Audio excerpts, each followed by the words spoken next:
क्या आप जानते हैं कि आज जिस ज़मीन पर फ़िलिस्तीनी रहते हैं, वही ज़मीन कभी यहूदियों का दावा भी रही है। लेकिन सवाल यह है कि यहूदी आखिर फ़िलिस्तीन में आए कहाँ से? क्या वो हमेशा से यहीं रहते थे या फिर किसी और जगह से आए थे? आइए जानते हैं इसकी असली कहानी। हज़ारों साल पहले, करीब 3000 साल पहले, इस इलाके को कनान कहा जाता था।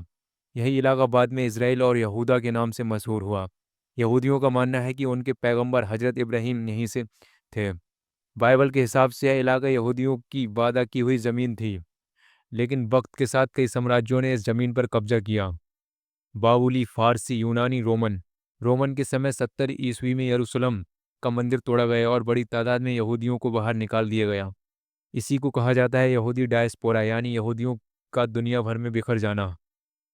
मजबूरी में यहूदी दुनिया भर के अलग अलग हिस्सों में फैल गए, यूरोप, उत्तरी अफ्रीका, मध्य एशिया।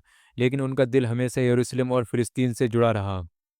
सदियों बाद 19वीं सदी में यूरोप में यहूदियों पर बहुत जुल्म हुआ, खासकर जर्मनी और रूस में यहूदियों का नरसंहार हुआ।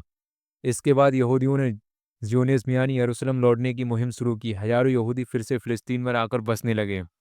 लेकिन तब तक फ़िलिस्तीन में अरब, मुस्लिम और ईसाई आबादी रह रही थी। जब यहूदी बड़ी संख्या में वापस लौटने लगे, तो अरब और यहूदियों में टकराव शुरू हो गया। यही टकराव धीरे धीरे आज के इसराइल फ़िलिस्तीन विवाद में बदल गया। तो दोस्तों, यहूदी हज़ारों साल पहले फ़िलिस्तीन में रहते थे, लेकिन रोमन हुकूमत ने उन्हें बाहर निकाल फेंक दिया। सदियों तक भटकने के बाद 19वीं और 20वीं सदी में वापस लौटे, और आज भी उसी ज़मीन पर यहूदी और फ़िलिस्तीन अपने हक का दावा करते रहे हैं। और आपको ये वीडियो जानकारीपूर्ण लगी हो तो लाइक कीजिए, कमेंट में अपनी राय बताएं और चैनल को सब्सक्राइब करना मत भूलिए, क्योंकि ऐसे ही इतिहास और दुनिया से जुड़े फैक्ट्स हम आपके लिए लाते रहेंगे।